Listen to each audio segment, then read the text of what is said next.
라오디게아 교회의 사자에게 편지하라. 아멘이시요 충성되고 참된 증인이시요 하나님의 창조의 근본이시니가 이르시되 내가 내 행위를 아노니 내가 차지도 아니하고 뜨겁지도 아니하도다. 내가 차든지 뜨겁든지 하기를 원하노라. 내가 이같이 미지근하여 뜨겁지도 아니하고 차지도 아니하니 내 입에서 너를 토하여 버리리라. 내가 말하기를 나는 부자라 부요하여 부족한 것이 없다 하나 내 곤고한 것과 가련한 것과 가난한 것과 눈먼 것과 벌거벗은 것을 알지 못하는도다. 내가 너를 권하노니 내게서 불로 연단한 금을 싸서 부요하게 하고 흰옷을 싸서 입어 벌거벗은 수치를 보이지 않게 하고 안약을 싸서 눈에 발라 보게 하라. 무릇 내가 사랑하는 자를 책망하여 징계하노니 그러므로 내가 열심을 내라. 회개하라. 볼지어다 내가 문 밖에 서서 두드리노니 누구든지 내 음성을 듣고 문을 열면 내가 그에게로 들어가 그와 더불어 먹고 그는 나와 더불어 먹으리라. 이기는 그에게는 내가 내 보좌에 함께하여 앉게하여 주기를 내가 이기고 아버지 보좌에 함께 앉은 것과 같이 하리라. 귀 있는 자는 성령인 교회들에게 하시는 말씀을 들을지어다. 아멘. 네, 오늘의 말씀은 라오디게아 교회에 주신 하나님 주님의 음성이죠. 이 라오디게아는 오늘날의 튀르키예 데니즐리 이 지명 이름이 갑자기 정확하게 생각이 안 나서 데니즐리의 외곽에 있습니다. 그래서 우리나라 사람들이 좋아하는 관광지 중에 하나죠. 그런데 이제 성경에 보면은 라오디게아 교회가 있었던 곳이에요. 히에라볼리라고 하는 곳에서 온천수가 쭉 흘러가면 이 수로를 타고 가다가 라오디게아를 거쳐서 골로새 방향으로 가는데 골로새는 만년설이 있습니다. 그래서 냉천수가 유명하고 히에라볼리는 온천수가 유명한 곳입니다. 근데 이 수로 타고 가는 도중에 라오디게아 교회쯤 이 지역에 오게 되면은 이게 온천수가 미지근해지게 되죠. 그래서 지금도 이 데니즐리에 가게 되면은 그 온천수를 직접 이렇게 발도 담그고 거기서 맛도 볼 수가 있습니다. 그런데 이 지역은 말이죠. 너는 부자다, 부요하다, 부족한 것이 없다 이렇게 주님이 말씀하셨던 것처럼 실제로 이 당시 역사가 타키투스에 의하면은 세상에서 제일 부유한 곳이 여기다라고 말할 만큼 부유한 곳이었어요. 이 실크로드로 가는 이 길목에 있었고 따라서 상업과 금융업이 굉장히 발달했습니다. 그런가 하면 이곳은 의학이 굉장히 발달했어요. 의대가 있었고 특히 안과 분야에 탁월했습니다. 여기서 생산되는 안약은 전 세계에서 최고였습니다. 뿐만 아니라 모직 산업이 발달해서 섬유 산업이 굉장히 발달했어요. 돈이 얼마나 많았던지요. 지진이 와서 폭삭 도시가 무너졌거든요. 도시를 다시 만들어가는 데 있어서 로마 제국에서 당시 통치하고 있었기 때문에 로마에서 돈을 이렇게 로마 정부에서 지원해 주는 거죠. 그럴 테니 복구해라 그랬는데 이들은 그것을 받아들이지 않습니다. 왜냐하면 우리가 충분히 돈이 많아서 우리끼리 다 해결할 수 있다는 거예요. 그만큼 부자였어요. 그런데 주님의 평가는 정반대입니다. 물리적으로는 굉장히 부자인데 하나님은 뭐라고 말씀하시냐면 너는 가난하다 그래요. 너는 공고하다. 너는 가련하다. 이 안과 이곳이 굉장히 발달했고 안약이 있는 곳이지만 너는 안약을 사서 눈에 발라 제대로 좀 봐라. 그렇게 책망했던 교회가 이 라오디게아 교회입니다. 안약을 사서 눈에 발라 좀 제대로 봐라. 이렇게 말씀했단 말이죠. 그리고 뜨겁든지 차든지 하지 이렇게 미지근해서 내가 토해버리고 싶다라고 했던 것이 바로 이 라오디게아 교인들에게 주셨던 주님의 말씀이에요. 여러분이 그러니까 정말 뜨겁게 주님을 사랑해야 돼요. 아멘. 적당하게 타협하는 것은 주님이 원하는 것이 아니라는 사실을 알 수가 있습니다. 그럼 여기 말씀 속에 보면은 이런 표현이 있거든요. 나는 부자라 부여요 부족한 것이 없다. 이 부족한 것이 없다 이 말은 평안하다 그런 말입니다. 그러니까 실제로 그러면 하나님의 샬롬 에이레네가 있어서 평강의 평강을 누리느냐? 전혀 아니에요. 그냥 적당하게 살아가는 거예요. 예. 그냥 세상과 잘 타협하면서 완전한 샬롬의 상태가 아니라 그 세상과 타협하니까 부딪힐 일이 별로 없는, 영적 전쟁이 없는 상태를 말하는 것입니다. 그럼 주님은 이런 교회들에게 말씀하고 있는 거죠. 내가 사랑하는 자를 책망하여 징계하노니. 예, 사랑한다는 거예요. 사랑하기 때문에 책망하고 징계한다는 것입니다. 그렇게 말씀하시면서 그러므로 뭐라고 하셨습니까? 내가 열심을 내라, 회개하라 그랬습니다. 여러분, 열심 내지 못하는 거 회개해야 됩니다. 그게 진짜 하나님의 음성이에요.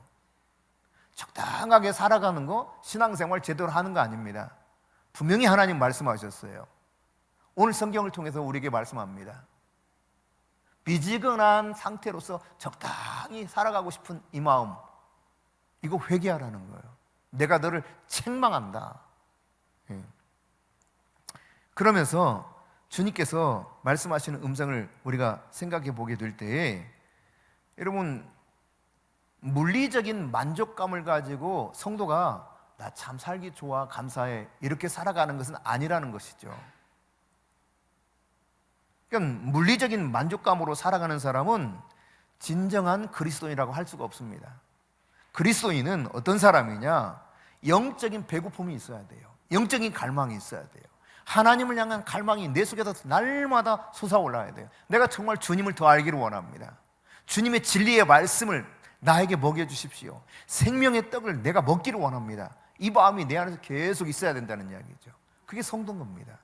그 성도가요, 이 지금 라우디게아 교회처럼 너 부자인데 하나님이 나에게 은혜를 베풀어 주셔도 정말 나는 많은 것을 가지고 있어, 감사해, 이렇게 살아가는 것이 진짜 성도 아니라는 이야기죠.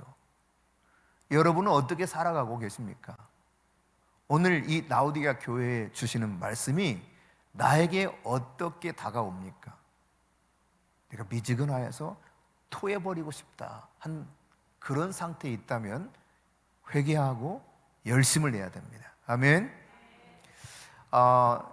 여러분, 우리가 천지창조 이야기를 보면은 창세기 1장부터 창조 이야기가 나오잖아요. 그럼 창조 순서들이 있죠. 빛이 있어라 하면서 시작된 이 창조 순서들. 그리고 마지막에 이제 하나님께서 사람을 창조하시고 이것들을 다 너에게 주니 네가 생육하고 번성해 땅에 충만하라, 이것들을 다 다스리라, 이렇게 끝을 내고 있는데요. 이 창조 기사의 마지막 부분에서 기록하고 있는 것이 굉장히 중요합니다. 하나님이 어떤 일을 하셨는지, 하나님은 사람에게 어떤 복을 주고 계시는지 기록하고 있거든요. 여러분, 복 받는 거 좋아요, 안 좋아요? 솔직해져요. 복 받는 거 좋아, 안 좋아? 좋죠, 당연히. 그리고 하나님은 복을 주시는 분이셔요. 근데 복 받는 건 좋아하는데 복에 관해서 하나님이 말씀하시는 거, 그게 어떤 것인지에 대해서는 별로 관심이 없어요. 하나님이 과연 뭐라고 복에 대해서 말씀하시는가, 이 창세기의 창조 기사에도 이 복에 대해서 이야기하고 있거든요. 자, 창세기 1장 27절 28절을 함께 보겠습니다. 하나님이 자기 형상 곧 하나님의 형상대로 사람을 창조하시되 남자와 여자를 창조하시고 하나님이 그들에게 복을 주시며 하나님이 그들에게 이르시되 생육하고 번성하여 땅에 충만하라, 땅을 정복하라, 바다의 물고기와 하늘의 새와 땅에 움직이는 모든 생물을 다스리라. 자, 여기 보면 하나님이 자기 형상을 따라서 사람을 만드시고 남자와 여자를 만드시고 생육하고 번성하고 땅에 충만하라 그랬어요.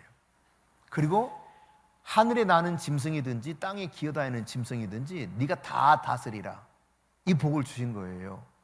생육하고 번성하고 충만한 복, 그리고 다스리는 복을 주셔서, 이게 첫 번째라면 이것을 잘하는 사람들에게 하나님이 주신 복이 있습니다. 그게 이제 29절이에요. 29절 시작. 하나님이 이르시되 내가 온 지면에 씨 맺는 모든 채소와 씨 가진 열매 맺는 모든 나무를 너희에게 주노니 너희의 먹을거리가 되리라. 아멘. 그러니까 하나님은 이렇게 하나님의 형상을 닮은 자가 하나님의 대리자로서 하나님의 말씀하신 대로 잘 다스릴 때 선물로 주신 게 뭐냐? 그게 먹을거리. 씨 있는 모든 채소들과 씨 가진 나무 열매를 너희들이 먹어라 이렇게 주신 거예요. 어렸을 때는 채소 맛을 별로 몰랐어요. 저희 할머니가 그렇게 채소를 좋아하시더라고요. 그래서 뭐 상추쌈을 된장에 해가지고 맛있다 맛있다 하면서 드시면서 싸가지고 야 이놈아 너도 하나 먹어 주세요. 그럼 먹으면 맛이 있어 없어? 애들이 맛있어 없어? 맛없대. 맛이 없어 맛이. 근데 그렇게 맛있다고 그러는 거예요. 근데 나이가 들어가니까 이게 맛있구나. 예, 그 맛을 알아가요. 먹을 거리를 선물로 주셨다니까요. 복으로.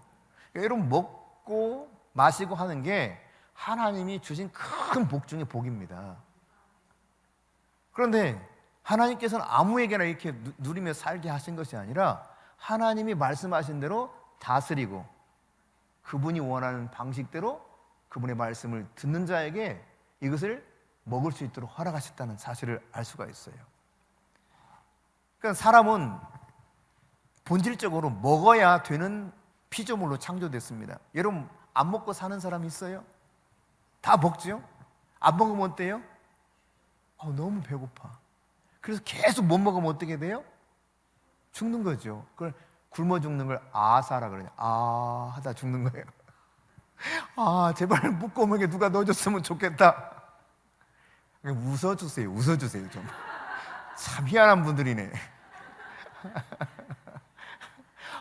하다가 내 목구멍에 누가 넣어줬으면 좋겠는데 넣어주질 않아. 그래서 굶어 죽는다. 그게 아사야 아사. 내가 말해놓고도 웃기다.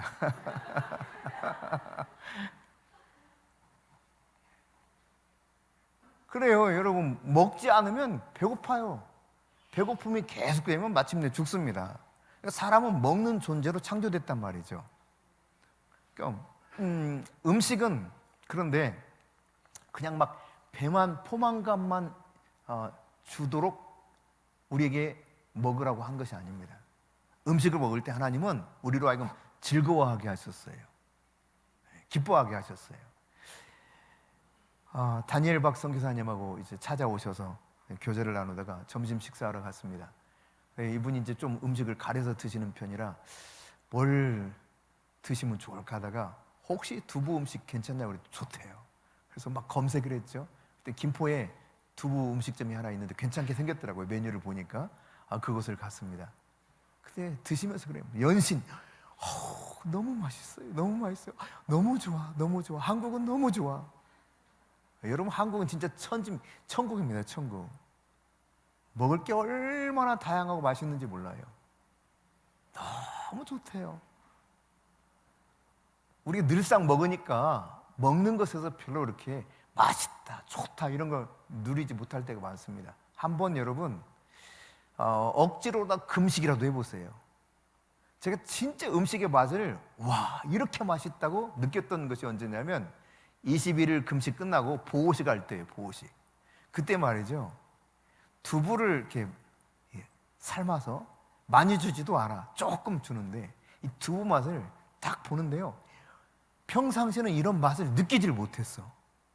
그런데 이게 너무 오묘해. 두부 맛이 그렇게 맛있을 수가 없어. 이 맛을 알기 원하시면 21일 금식해 보세요. 알 수가 있습니다. 너무 맛있는 게 너무 맛있어요. 음식 하나하나가 기가 막혀요. 이 맛이라고 하는 게. 근데 이제 점점 자꾸 먹으니까요, 이 맛을, 그 미각을 상실해 가더라고요. 이게 그냥 적응이 되는 거야. 이게 절제하지 못하면 음식 맛을 제대로 모르는구나. 그러니까 탐심을 부르면 배는 부른데 맛은 제대로 몰라요. 그래서 하나님께서는 이 음식을 먹을 때 즐거워하라 그랬거든요. 여러분 음식 먹으면서 즐거워해요?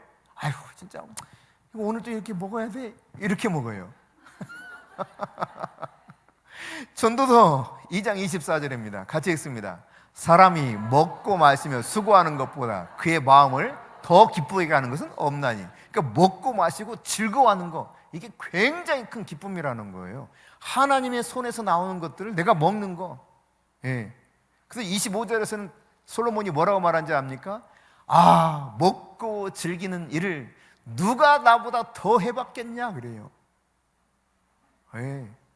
솔로몬다운 표현입니다. 기가 막혔겠죠. 예. 별의별 음식 다 먹어봤겠죠. 진짜 맛있는 음식들은 입에 넣는 순간부터 와, 다르더라고요. 보는 것부터 달라요. 보는 것부터. 그 뭐라 그럽니까? 오마카세? 맞나요? 개들도 먹는다는데. 어쨌든 여러분, 음식이 우리로 하여금 배부르게만 하는 것이 아니라 즐거움을 주는 것이다 이 말이죠. 즐거움. 배만 채우는 수단이 음식이라면 하나님께서 그냥 너 선악과만 먹어, 다른 거 먹지 말고, 그래도 충분했을 겁니다. 근데 하나님은 오히려 반대로 선악과는 먹지 말라 그러시고 모든 걸 먹으라고 그랬잖아요. 그죠? 먹고 즐기게 하신 거예요. 즐거워하라고. 와, 좋다. 하나님 이것도 주셨네. 와, 너무 맛있다. 네. 망고스틴, 망고, 또 두리안 얼마나 맛있어요. 그냥 감탄하게 돼요. 먹으면 와, 진짜 맛있다. 네. 먹을 때 이렇게 하나님이 즐거워하게 하셨단 말이에요. 즐거워하게. 열매를 먹는 사람들이 맛보면서 달콤하고 배부르고 즐거워하게 만드셨어요. 오늘 아침에 제가 사과를 한쪽 먹었거든요. 그냥 그 씹는 순간 이 달콤함, 와, 맛있다. 그러면서 그냥 아주 맛있게 먹고 나왔어요. 네. 오늘 또 우리 홍금선 성도님이 이 두유를 집에서 직접 만들어서 한 잔 갖다 주셨는데, 이거 마시면서 이 두유 맛이 와, 맛있다. 그럼 제가 한 잔 마시고 내려왔습니다. 즐거움이 있는 거예요. 네. 그 단순히 포만감을 위해서 하나님이 음식을 주신 것이 아니라 먹으면서 즐거워하도록. 이게 복입니다, 복. 그러니까 먹을 수 있는 거, 맛볼 수 있는 거, 이것을 즐길 수 있는 거, 여러분 아무나에게 주신 것이 아니라 하나님이 말씀하시는 그 말씀 안에서 말씀대로 살아가는 자가 이걸 제대로 느낄 수 있는 거예요. 그래서 하나님은 아담에게 먹는 것에 제한을 두셨습니다. 그래서 창세기 2장 17절에 보니까 뭐라고 하셨습니까? 선악을 알게 하는 나무 열매는 먹지 말아라, 이렇게 말씀하셨어요. 너 먹으면 반드시 죽는다. 그러니까 이것만 손대지 않으면 마음껏 먹으면서 즐거워하게 만드셨단 말이죠. 근데 왜 하나님이 그러면 선악을 알게 하는 나무 열매를 동산 딱 중앙에 딱 두셨는가? 모든 먹을거리, 식물의 주인은 누구라는 겁니까? 하나님 그분이시다. 이것을 가르쳐 주는 겁니다. 이걸 분명하게 알고 살라는 거예요. 모든 식물의 주인은 하나님이시다. 여러분, 거저 생긴 게 아니에요. 하나님이 우리에게 선물로 주신 것들이라니까, 먹을거리들이요. 네. 그런데 이 먹을거리를 즐거워하고 배부르게 먹을 수 있는 한 가지 조건이 있다면 말씀에 따라야 돼요. 말씀에 근거해서 식물을 먹어야 돼요. 이거 먹지 말아라 한 거 안 먹어야 된다는 이야기죠. 그래야 이 식물들을 마음껏 즐거워하면서 먹고 배부르게 먹을 수 있어요. 근데 이제 문제가 생기는 거죠. 아담이 이 말씀을 안 들어요. 홀라당 선악을 알게 하는 나무 열매를 먹어버립니다. 불순종하게 되는 것이죠. 그래서 하나님이 주신 복이 심각하게 손상이 돼요. 그러다 보니까 어떤 상황이 벌어집니까? 먹는 것이 문제가 생기는 거예요. 이제 이전과 달라요. 이전에는 막 즐거워하면서 마음껏 먹을 수 있었어요. 이제는 어떻게 해야 됩니까? 먹고 살기 위해서 사람이 수고하고 땀 흘리지 않으면 먹고 살 수가 없게 돼버린 거예요. 땅이 저주를 받아서 엉겅퀴, 잡풀들을 막 냅니다. 여러분, 이 잡풀들은 말이죠, 얼마나 빨리 자랍니까? 양분을 안 줘도 쑥쑥 자라요. 이게 다 저주받아서 그런 거예요. 땅이 저주를 받아가지고. 인간이 일하지 않으면 먹고 살 수 없는 거 아담 할아버지 때문에, 아담 형님이네. 아담 형님 때문에 그런 거예요. 아담 형님 때문에. 그 아담 형님이 하나님 말씀을 안 들어서.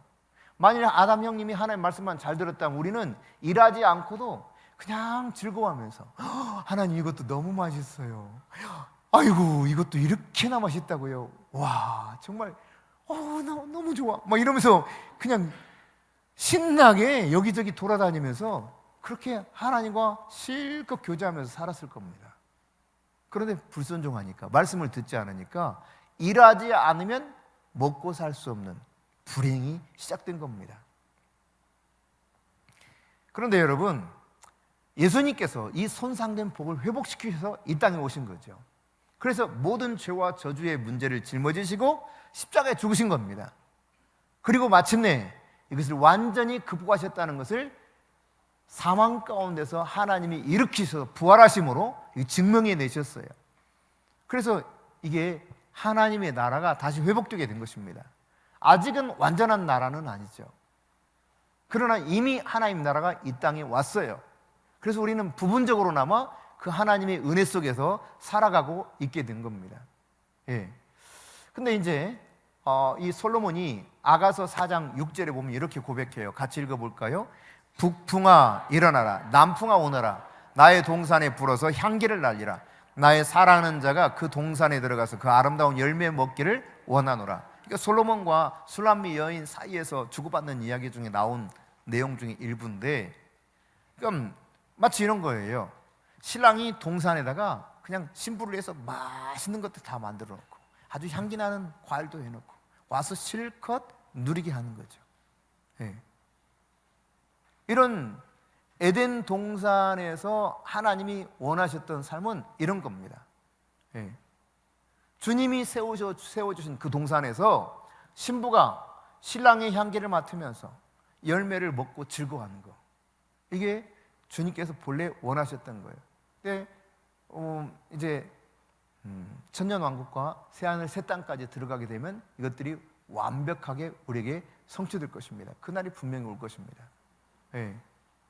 제가 참 궁금하더라고요. 우리 아이들이 어렸을 때 천국을 늘 가곤 그랬는데, 뭐가 궁금했냐면 생명나무 열매가 너무 궁금한 거야.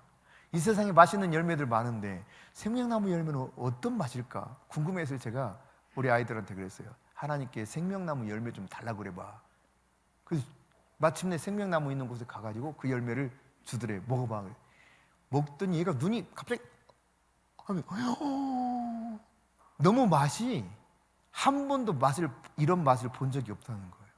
맛이 너무 미묘하고 너무 맛있다는 거예요. 근데 너무 궁금해. 네. 근데 그 완전한 하나님의 나라가 이르렀을 때 우리는 그 기쁨을 누리며 살게 될 것입니다.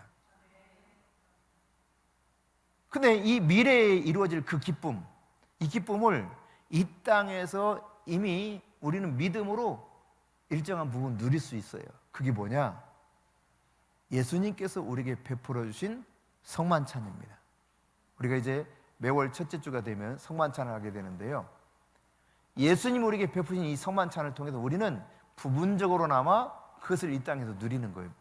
네. 그러니까 하늘에서 누릴 수 있는 그 기쁨을 이 땅에서 구체적으로 조금 누릴 수 있도록 하는 현장이 바로 성만찬의 현장입니다. 에덴 동산에서 아담이 어떻게 살아야 할지 하나님이 분명히 말씀하셨거든요. 말씀을 지키고 살아야 된다는 거죠. 한마디로 말하면 그 말씀이 어떤 것이었습니까? 너 선악을 알게 하는 나무 열매 이것만은 먹지 말아라, 이 말씀이에요. 그러니까 말씀대로 살면 아주 풍성한 것을 누릴 수 있었어요. 출애굽한 이스라엘 백성들 광야를 쭉 지납니다. 여러분 광야 체험하고 싶으세요? 싫어요? 저는 하고 싶던데, 사막도 한번 가보고 싶고, 거기서 좀 며칠 살고 싶고.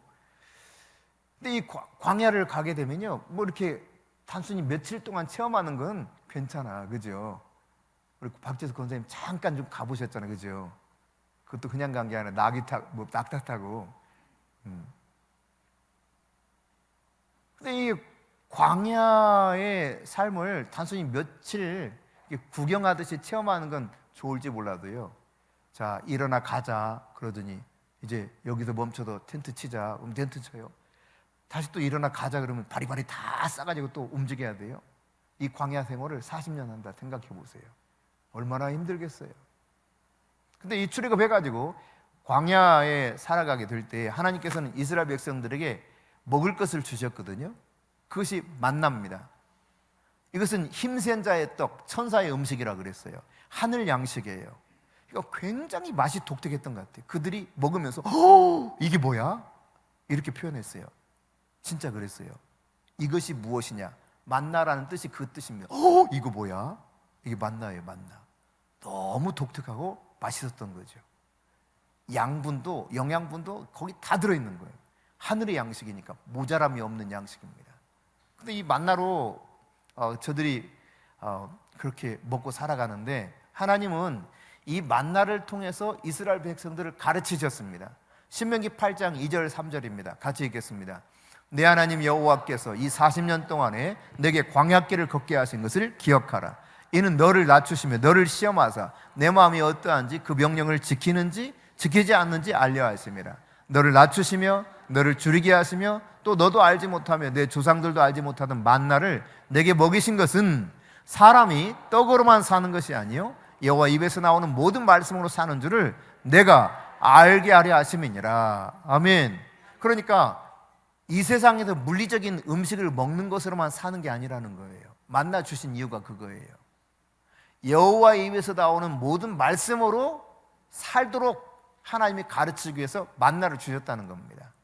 다른 거 얼마든지 주실 수 있는데 그냥 그 광야지만 하나님이 그거 못 하시겠어요? 광야에서 별별 음식 다다게 하실 수 있겠죠. 갑자기 뭐 나무 열매 생기도록 하나님 하시면 나무 열매 생길 거 아닙니까? 그런데 그렇게 하지 않으시고 만나를 주셨어요. 만나를. 그 이유는 하나님의 백성은 여호와의 입에서 나오는 말씀으로 살도록 가르치기 위해서 그랬어요. 그러니까 창조 시에 아담이 하나님의 말씀을 듣고 먹고 살게 하셨던 것처럼 이 광야를 지나는 출애굽한 이 백성들에게도 동일하게 하나님께서는 말씀을 따라 먹고 살게 만들었다는 이야기입니다. 그런데요, 여러분, 이 만나를 먹을 때 하나님이 그저 아무렇게나 먹어도 된다 하지 않았습니다. 규칙 3가지를 주셨습니다. 만나를 먹을 때 첫 번째 규칙이 뭐냐면 출애굽기 16장 16절부터 18절에 나오게 되는데 한 사람이 한 오멜씩만 거두라 그랬습니다. 많이 거둬도 적게 거둬도 그냥 한 오멜 그대로인 거예요. 한 오멜은 2리터를 말합니다. 2리터 대략. 이게 첫 번째 규칙이에요. 하나님이 주신 거. 네. 한 오멜씩만 거둬라.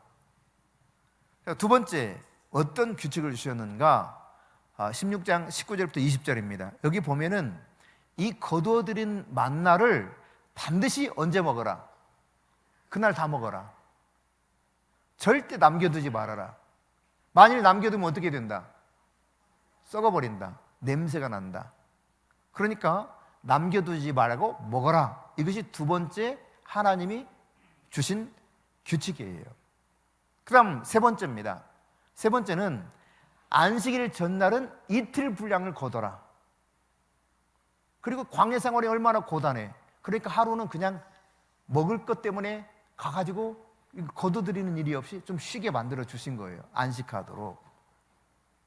그러니까 안식일 전날 이틀 분량을 안 거두면 안식일 날 어떻게 되는 거예요? 쫄쫄 굶는 거죠. 네. 그런데 이 안식일 전날 이틀 분량을 거두되 안식일 날은 어떻게 하라 그랬어요? 거두러 가지 마라. 가봤자 없다. 이렇게 하셨거든요. 근데 사람들이 참 미안해요. 남겨두지 말라 그러니까 남겨둬. 그래서 어떻게 됐어요? 썩었어요. 왜 그러면 남겨뒀을까? 여러분 왜 남겨뒀을 것 같아요? 예? 왜 남겨뒀을 것 같아? 욕심? 혹시 뭐예요? 안 썩을 수도 있지 않을까? 뭐 그것도 이유가 될 수 있겠죠. 근데 더 궁극적인 이유가 있을 수 있습니다. 어떤 이유가 있을까? 예? 불신. 예.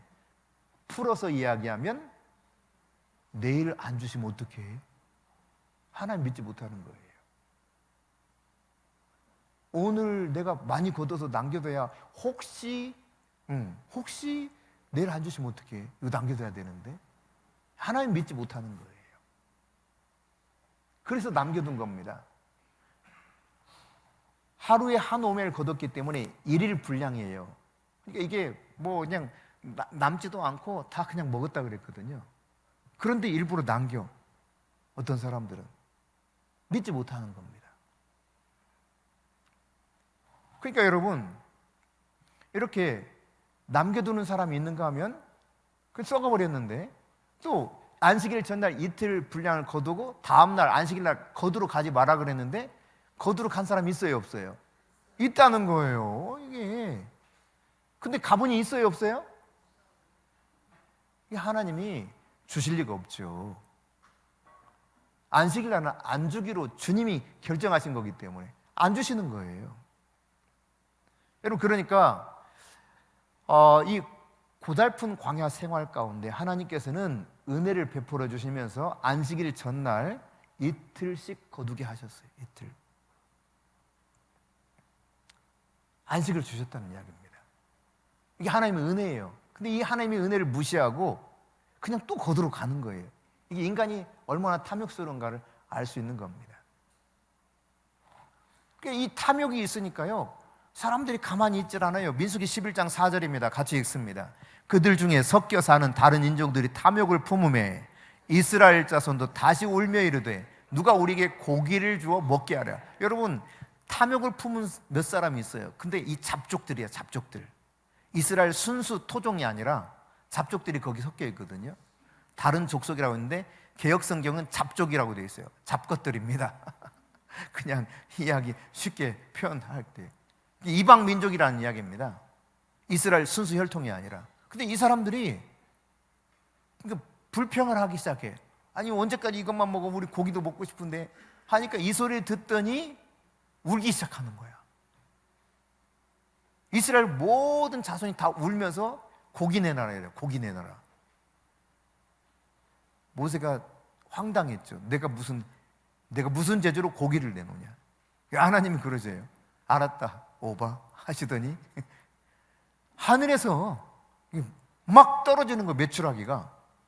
메추라기는 꿩과에 속하는 새입니다. 제가 이제 지난번 인도 갔을 때 처음으로 메추라기를 먹어봤어요. 아, 이게 메추라기 진짜 있구나. 그때까지도 이제 검색을 안 해봐가지고 메추라기가 어떻게 생겼는지 몰랐는데 메추라기가 있더라고요. 이게 호주에 가면 메추라기 고기가 많이 있다 그래요. 그래서 메추라기 구운 걸 먹어봤는데 이 메추라기를 말이죠, 얼마나 많이 했든지 진영 끝에서 끝까지 무려 2규빗이 쌓였습니다. 2규빗. 즉 90cm인데요. 정확하게는 이게 약 1m가 쌓인 거예요. 고기를 재워도 얼마나 재웠다고요? 1m 재워놨어. 그리고 실컷 먹으래. 그리고 실컷 먹습니다. 그런데요, 참 무서운 것은 먹다가 어떤 일이 벌어지느냐. 자, 민수기 11장 31절 32절이에요. 진영이 막 이렇게 2규빗쯤 쌓였다고 그랬죠. 그래서 종일토록 메추라기를 모아서 막 먹어요. 그 다음 33절. 자, 같이 읽습니다. 시작. 고기가 아직 이 사이에 씹히기 전에 여호와께서 백성에게 대하여 진노하사 심히 큰 재앙으로 치셨으므로. 그러니까 탐욕을 부렸을 때 하나님은 이게 진노하셨어요.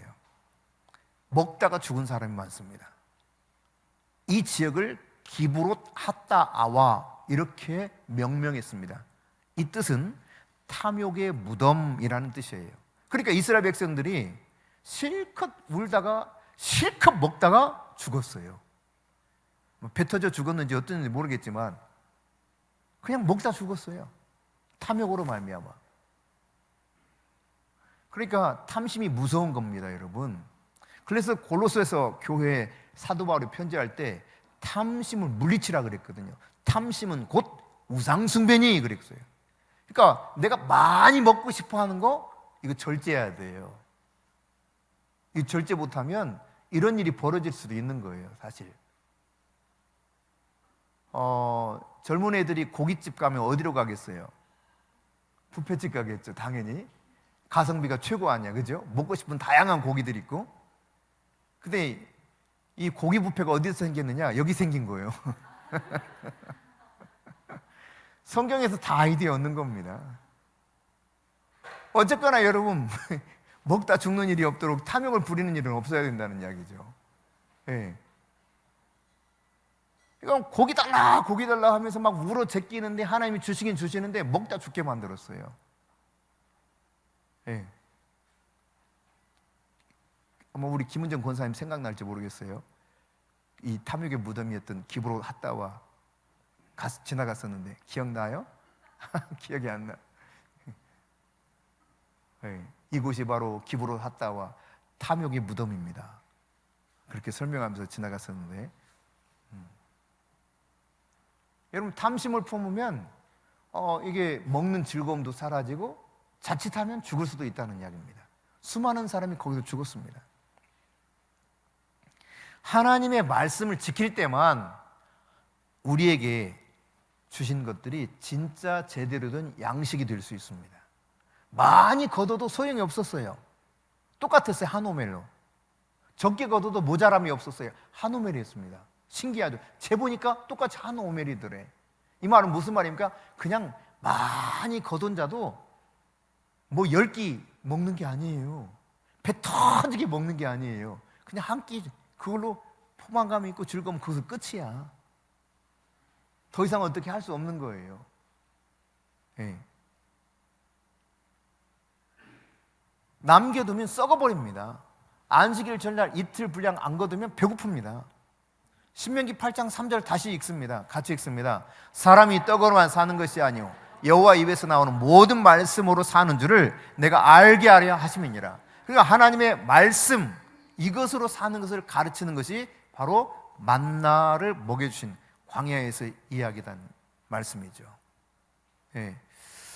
우리가 이제 다음 주면 성찬식을 할 텐데 사실 성찬은요 예수님이 말씀하신 말씀대로 따라서 할 때 이 성찬을 통해서 떡과 잔을 주님이 말씀하신 대로 받을 때 비로소 하늘의 양식이 되는 겁니다. 그냥 의례껏 습관적으로 하다 보니까 그 하늘의 양식을 제대로 맛을 못 보는 거예요. 오늘 여러분 구약에서 가장 중요한 사건 두 가지를 들라면 어떤 것이겠습니까? 하나는 출애굽 사건이에요. 맞아요. 또 하나는요? 창조 사건입니다. 창조. 네. 창조만큼 큰 일이 있어요. 그리고 아주 컸던 사건이 출애굽 사건이에요. 성경을 볼 때 크게 두 가지 관점으로 보거든요. 창조 신학적 관점 그리고 구속사 신학적 관점. 그러니까 창조 이야기는 창조 신학을 통해서 보게 만들어주고 이 출애굽 사건은 구속사의 관점에서 성경을 보게 만들어주는 거예요. 이 두 가지 사건을 통해서 하나님이 궁극적으로 알려주시는 것은 하나님이 어떤 분인가, 그분이 어떤 분인가를 우리에게 가르쳐주는 것입니다. 나는 창조주다. 나는 모든 만물을 창조한 창조주다. 이것을 가르쳐주는 것이요. 동시에 나는 너희들을, 종되었던 너희들을 구원해낸 구원자다. 이것을 가르쳐주는 것입니다. 이 이야기가 성경 이야기예요. 전체가 사실. 네. 그런데 여러분 이렇게 성경에서 이 두 가지 중요한 일들을 이야기하는데 출애굽 이야기를 조금 더 나눠보자고요. 출애굽 사건은 10번째 애굽 땅에 재앙이 있을 때 죽음의 저주죠. 짐승이든지 사람이든지 첫 것은 다 죽었습니다. 근데 살 수 있는 방법 하나님이 제안하셨죠. 그것은 흠없는 어린 양을 잡아서 그 피를 좌우 설주와 임방에 바르라. 그러면 죽음의 저주가 뛰어넘으리니 그랬습니다. 뛰어넘을 유, 뛰어넘을 월, 6월절입니다. 패스오버, 확 뛰어넘어서 지나갔다는 거죠. 죽음의 저주가 이렇게 뛰어넘어서 지나간 거예요. 다 죽는데 그 어린 양의 피를 바른 집은 뛰어넘는 거예요. 그래서 구원을 받게 되는 것이죠.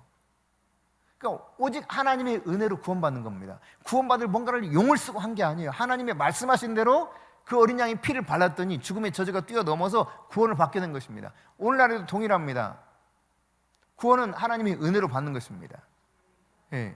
그런데 이 당시에 우리가 유의해서 봐야 될 것은 단순히 피를 발라서만 그들이 구원받은 게 아닙니다. 피를 발랐어요. 죽음의 저주는 뛰어넘었죠. 그들이 종된 것에서 완전히 해방되는 것이 진정한 구원이잖아요. 그죠? 이 구원의 사건에 이르기까지는 그 다음 한 가지 단계가 있었어요. 그게 뭐냐? 어린 양을 먹으라 그랬어. 먹으라. 근데 이걸 당일에 먹으라 그랬습니다. 그날 하루에 다 먹으라 했어요. 양 한 마리 잡으면, 여러분, 너희 가족끼리 먹으라 그랬거든요. 가족끼리, 식구끼리 먹어라. 그런데 만일에 식구가 좀 적어서 이 양 한 마리를 다 못 먹게 생겼거든, 이웃집 사람들 불러가지고 같이 먹으라 그랬어요. 그리고 남김없이 다 먹으라는 거예요. 근데 생고기로 먹거나 삶아 먹거나 이래서는 안 돼. 어떻게 먹어라? 반드시 구워 먹어라. 그렇게 말씀하셨을 뿐만 아니라 이걸 먹되 정강이도 먹고 뭐 모든 그 살코기 다 먹고 머리고기도 먹고 심지어 내장도 다 먹으라 그랬어요. 남기지 말고 다 먹으라 그랬어요. 이게 주님이 이 유월절 어린 양을 통해서 완전한 구원의 역사를 베풀 때 조건으로 내세운 겁니다. 그러니까 유월절은 그냥 개인적인 식사를 한 것이 아니라는 이야기입니다. 공동으로 식사했다는 이야기예요. 가족이 많으면 양 한 마리 충분히 먹을 수 있으면 괜찮은데, 도무지 양 한 마리 잡아가지고 못 먹겠다 싶으면 먹을 만큼 사람들을 데려다가 같이 먹어서 남김없이 다 먹어야 해요. 그리고 나오는 거예요. 급히. 그걸 먹고 급히 나오는 거예요. 허리띠를 딱 졸라매고. 그게 유월절이에요. 그래, 출애굽기 12장 3절 4절입니다. 같이요. 너희는 이스라엘 온 회중에 말하여 이르라. 이달 열흘에 너희 각자가 어린 양을 잡을지니 각 가족대로 그 식구를 위하여 어린 양을 취하되, 그 어린 양에 대하여 식구가 너무 적으면 그 집의 이웃과 함께 사람 수를 따라서 하나를 잡고 각 사람이 먹을 수 있는 분량에 따라서 너희 어린 양을 계산할 것이며. 그러니까 이 어린 양을 잡는데 말씀드린 것처럼 그 인구 수에 따라서, 사람 수에 따라서 알아서 잡아서 이날 당일에 다 먹으라 그랬단 말이죠. 이것을 보면 나만을 위한 구원의 은혜가 있는 것이 아니라는 것을 알 수 있습니다. 형제를 돌아보는 거예요. 이웃을 돌아보는 거예요. 함께 살 수 있는 방법을 찾아가는 거예요. 이게 유월절의 은혜예요. 그러니까 구원의 역사는, 구속사는 나만 구원 얻도록 하기 위한 것이 아니라는 사실을 깨달아야 돼요. 주 예수를 믿으라. 그리하면 너와 내 집이 구원을 얻으리니. 그러니까 공동체를 하나님이 살리시기 위한 구속의 은혜를 베풀어 주시는 것입니다. 그러니까 부지런히 여러분이 그래서 전해야 되는 거예요. 나만 고기 먹고 거기서 급히 나와서 나만 살아서 구원받는 이런 개념이 아니라는 말씀을 우리가 깨달아야 됩니다. 그러니까 유월절에 어린 양과 유월절 양 되신 예수님이 이렇게 대조적으로 이렇게 비교를 해보면, 먼저 장자의 재앙이 있기 전에 이 애굽에 어떤 재앙이 먼저 있었죠? 9번째 재앙이 뭐예요? 어둠, 흑암이죠. 3일 동안 껌껌했어요. 애굽 전역이. 이스라엘 백성들이 사는 고센 땅을 제외하고, 아주 껌껌했습니다. 완전히 깜깜하게 칠흑 같은 어둠이, 말 그대로 빛이라고 하면 빛이 하나도 없어요. 근데 예수님께서 십자가에 달리셨을 때 성경은 그렇게 말합니다. 3시간 동안 온 세상이 껌껌했다는 거예요. 그런가 하면 1월 10일 날 이 양을 집으로 가져와서 이것을 잡아먹었었죠. 예수님께서 낙이 타고 유월절 되기 나흘 전에 예수님이 내 집이다라고 말하는 성전 안으로 들어가셨습니다. 그러니까 어린 양을 자기 집으로 가져온 것처럼 예수님도 자신의 집 성전으로 들어가신 데가 바로 그때예요. 그런가 하면 이 어린 양은 반드시 1년 된 것 흠없는 수컷으로 했어야 됐었습니다. 그런 것처럼 예수님도 남자였어요. 그리고 죄가 없으신 분이셨습니다. 뿐만 아니라 유월절 당일에 이 양을 잡을 때 기둥에다가 9시가 되면 묶어요. 기둥에 묶어뒀다가 언제 잡느냐? 오후 3시, 그때 이 양을 잡습니다. 그리고 이제 같이 먹는 거예요, 저녁을. 그런데 예수님께서 오전 9시에 십자가 나무에 달리셨죠. 그리고 오후 3시에 운명하셨습니다. 그래서 요한은 요한복음 1장 29절에 뭐라고 말합니까? 예수께서 나오시는 모습을 보고 외치디요? 같이요? 보라, 세상 죄를 지고 가는 하나님의 어린 양이로다. 그러니까 어린 양 되신 예수님은 이처럼 세상의 모든 죄를 지고 그렇게 죽음의 길로 가셨던 분이라는 사실을 요한이 영적으로 깨닫고 외치는 거예요. 그런데 이 어린 양이 예수입니다, 하나님의 어린 양이 예수입니다라는 사실을 믿는다면 예수님의 피를 문설주에 발라야 되는 겁니다. 그러니까 예수님의 피 아니면 우리는 구원을 받을 수가 없어요. 예수님의 피로 죄를 용서받아야 돼요. 예수님의 피를 그렇게 바를 뿐만 아니라 어린 양을 집으로 데려갔던 것처럼, 예수님이 당신의 집인 성전으로 들어가셨던 것처럼 우리 집으로 예수님을 모셔드려야 돼요. 아멘. 그 어린 양을 잡아서 한꺼번에 다 먹었잖아요. 그런 것처럼 예수님의 몸된 교회 공동체는 예수님이 우리에게 주신 것을 남김없이 함께 먹어야 됩니다. 그 주의 만찬이라고 그래요. 주의 만찬. The Lord's Supper 그랬어요. 그러니까 우리 이제 성찬식을 하지만 사실은 성만찬입니다. 그래서 식사 중에 하던 일이에요. 식사 중에 마지막 최후의 만찬은 성찬이라고 하지 않고 최후의 만찬이라고 그러잖아요. The Last Supper. 그러니까 만찬 중에서 마지막으로 했던 만찬, 그 중에 만찬, 그러니까 저녁 식사예요. 저녁 식사 하다가 그 중에 이제 떡과 포도주를 주시면서 하셨던 것이 바로 이 성찬이에요. 그러니까 사실 이 성찬을 생각한다면 만찬을 해야 돼. 만찬. 정확하게 한다면. 예. 어쨌거나 여러분, 우리가 교회 공동체와 함께 먹는 겁니다. 그리고 이것을 남김없이 먹는 거예요. 남김없이. 그날. 예. 어떤 목사님 말씀이 생각나네요. 성찬식 하고 난 다음에 예상보다 이게 성찬 음식이 많이 남은 거야. 그날 나머지 것을 먹느라고 죽는 줄 알았대요. 당일에 다 먹어라 그랬으니까. 예. 실제로 취하는 줄 알았고 아주 그냥 배불러서 죽는 줄 알았고, 성찬의 떡과 잔이 많이 남아가지고. 성찬은 하나님께서 자기 백성들에게 주신 영원한 규례 중에 하나입니다. 그 규례에 속한 식사죠. 식사. 만찬이에요. 만찬.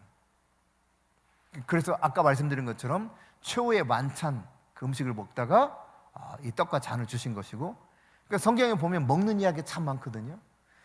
처음 창조 기사에도 먹는 거 이야기하잖아요.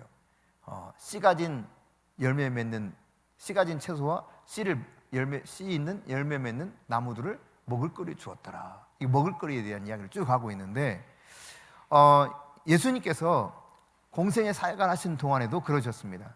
한 번은 오병이어의 기적을 베풀어 주셨죠. 보리떡 5개와 물고기 2마리로 몇 명을 먹이셨어요? 남자 어른만 5,000명 이상 되는 사람들. 그러니까 좋게 25,000명 정도를 먹이시고, 남은 걸 거뒀더니 얼마큼 남았다? 12바구니가 남았다. 12바구니. 이 부분에 대해서 나중에 좀 더 이야기할 기회가 있으면 하겠습니다만, 12바구니는 이스라엘의 12지파를 의미합니다. 시간이 좀 없기 때문에 이 부분 더 이야기는 좀 곤란할 것 같고요. 그 다음 그 마태복음 14장에 보면은 이 오병이어의 기적이 나오고, 마태복음 15장에는 칠병이어의 기적이라고 하는 그날도 이제 다시 말씀을 전하는데, 이때는 이방의 이 땅에 가가지고 복음을 전할 때 이 일이 일어납니다. 그리고 거기서 이제 예수님께서 말씀을 전하실 때 이 사람들이 떠나질 않아요. 무려 사흘 동안 예수님 곁에 있습니다. 그래서 예수님이 그래요. 야, 저들을 그냥 가라면 가다가 기진하에 쓰러지겠다. 그러니 너희들이 먹을 것 좀 있니? 물어요. 근데 앞에 오병이어의 기적에서는 그렇지 않아요. 하루입니다. 하루고 제자들이 물어요. 지금 이들을 빨리 보내야 될 것 같습니다. 여기 먹을 것이 없습니다. 그런데 이 칠병이의 기적에서는 예수님이 말씀하셔요. 저들이 저렇게 가다가는 쓰러져 죽게 생겼다. 먹을 거 혹시 있니? 물어요. 이게 하여튼 다릅니다. 예. 나중에 조금 더 자세하게 이야기할 기회가 있으면 하도록 하겠습니다. 그리고 거두어드린 게 얼마 거두어드렸어요? 12광주리? 성경을 다시 써야 되겠네. 7광주리가 남았어요. 7광주리. 광주리는 큰 거예요. 예, 바구니는 작은 거고. 7광주리가 남았어요. 7광주리. 근데 이 7광주리는 가나안 7족속을 의미하는 거예요. 즉 이방인을 말하는 것입니다. 그러니까 예수님께서 이 떡을 먹이실 때도 이스라엘 백성들만 먹이신 것이 아닙니다. 이방의 족속에게도 충분히 먹을 것을 주신 분이라는 것을 알 수가 있어요. 이방인을 향한 표적이죠. 그런가 하면 누가복음 24장에 보면 엠마오로 내려가는 제자들 이야기가 나오거든요. 그들이 내려가다가 이런저런 이야기를 쭉 하다가 예수님과 막 대화를 해요. 그러더니 32절에 뭐라고 말하냐면 예수님이 성경 풀어줄 때 우리 마음이 막 뜨겁지 않더냐 이러거든요. 그러니까 말씀을 들을 때 막 가슴이 뜨거워졌어. 그런데 예수님인 걸 알았어요, 몰랐어요? 응? 몰랐어요. 성경을 풀어주는데도 막 가슴이 뜨거워지는데도 이분이 누군지를 몰라요. 예수님이 같이 걸어가는데. 근데 언제 알게 되느냐? 30절 31절입니다. 같이 읽습니다. 그들과 함께 음식 잡수실 때 떡을 가지사 축사하시고 떼어 그들에게 주시니 그들의 눈이 밝아져 그인 줄 알아보더니 예수는 그들에게 보이지 아니하시니라. 그러니까 이 말씀을 들을 때까지도 몰랐어. 그런데 예수님과 함께 예수님이 축사하시고 음식을 같이 먹는 순간 눈이 열려서 예수님을 알아본 거예요. 할렐루야. 그러니까 정말 예수님 아는 놀라운 이 은혜는 선포되는 말씀과 더불어서 성찬이 있을 때 진짜 예수님을 알게 되는 거예요.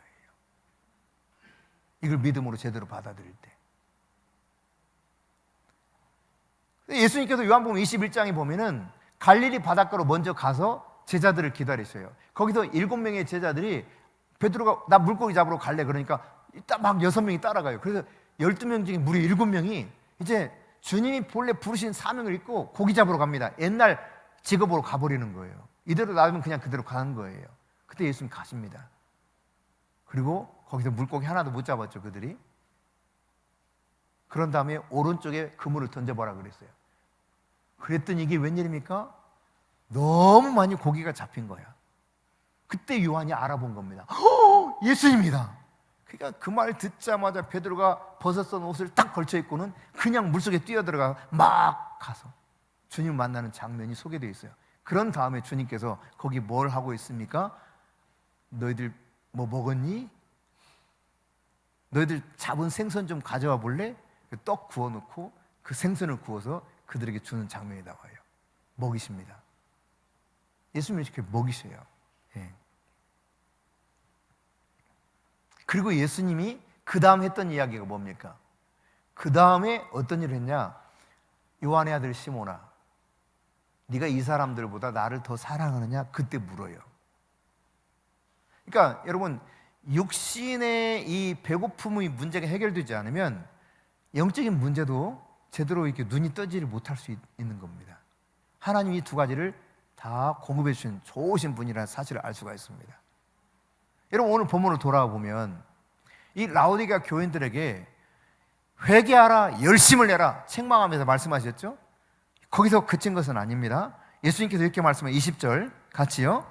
볼지어다 내가 문 밖에 서서 두드리노니 누구든지 내 음성을 듣고 문을 열면 내가 그에로 들어가 그와 더불어 먹고 그는 나와 더불어 먹으리라. 여기 보니까 예수님 문 밖에서 막 두드리셔요.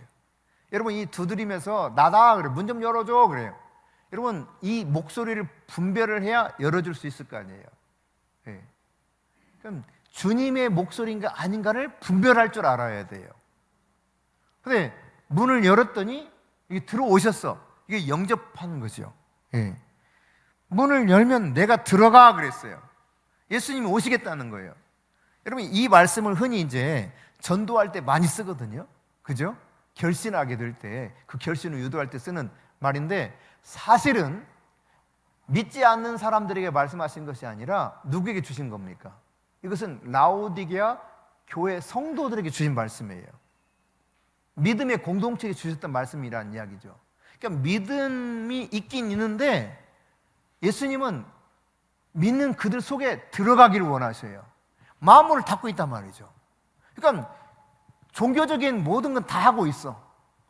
제사도 드리고 뭐 다 원하는 대로 주님이 말씀하신 대로 할 수 있어. 근데 마음이 딱 닫혔어요.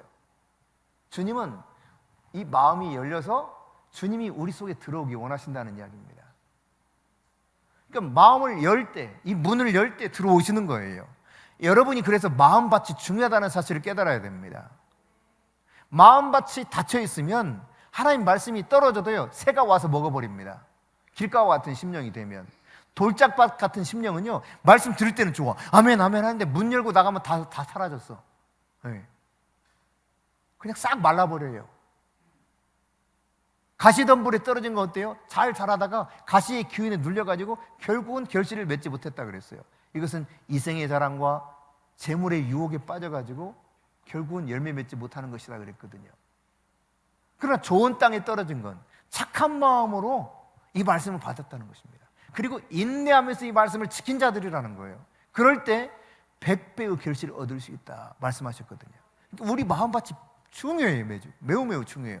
말씀을 들을 때마다 여러분 마음이 열려 있어야 돼요. 주님이 들어갈 수 있어야 돼요. 아멘. 말씀 들을 때마다 그러니까 기도로 준비해야 됩니다.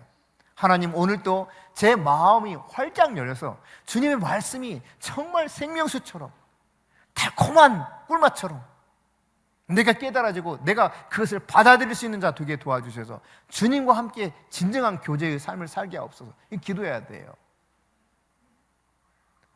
그로 들어가 그는 나로 더불어 먹고 나는 그로 더불어 먹으리라 그랬어요. 궁극적으로 주님이 들어가서 함께 먹겠다는 겁니다. 예. 이게 데이프네오, 이게 먹으리라 그 뜻이에요. 그 단어예요. 근데 이 데이프네오라는 단어는 한 번 먹고 끝나는 의미로 쓴 것이 아닙니다. 계속 현재적으로 일어난 일을 말할 때 쓰는 동사 형태예요. 그러니까 오늘도 먹고 내일도 먹고 점심때도 먹고 계속 주님과 함께 더불어 먹기를 원하는 것이 바로 주님이라는 이야기입니다. 아주 중요한 의미가 있는 거예요. 어제의 주님이 아니고 1시간 전 주님이 아니고 지금 이 순간 주님은 나에게 들어오셔서 나와 함께 더불어 먹기를 원하세요. 여러분, 유대 사람들에게 있어서 함께 먹는다는 것은 아주 중요한 의미가 있는데 그것은 생명 공동체라는 이야기입니다. 깊은 우정의 관계라는 이야기예요. 여러분 집에 아무나 초청해서 밥 먹기 우리 집 와 합니까? 아니잖아요. 네. 정말 내가 함께 하고 싶은 사람을 초대해서 먹잖아요. 그러니까 예수님이 너와 함께 먹고 싶다 이거예요. 내가 진짜 너에게 생명을 주고 싶고 너와 함께 생명을 나눈 자 되기를 원한다.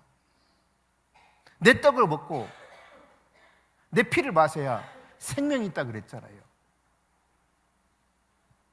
그러니까 주님 앞에서 마음을 늘 활짝 열고 주님을 모셔드리고 내가 그분과 함께 살아가게 될 때 그분의 생명, 그분과 깊은 우정을 함께 누릴 수 있는 존재가 될 수 있는 것입니다. 이런 친밀한 주님의 친구 되실 수 있기를 바랍니다. 데이프네오, 이것은 현재적으로 계속 일어나야 될 일이라는 사실을 기억하십시오.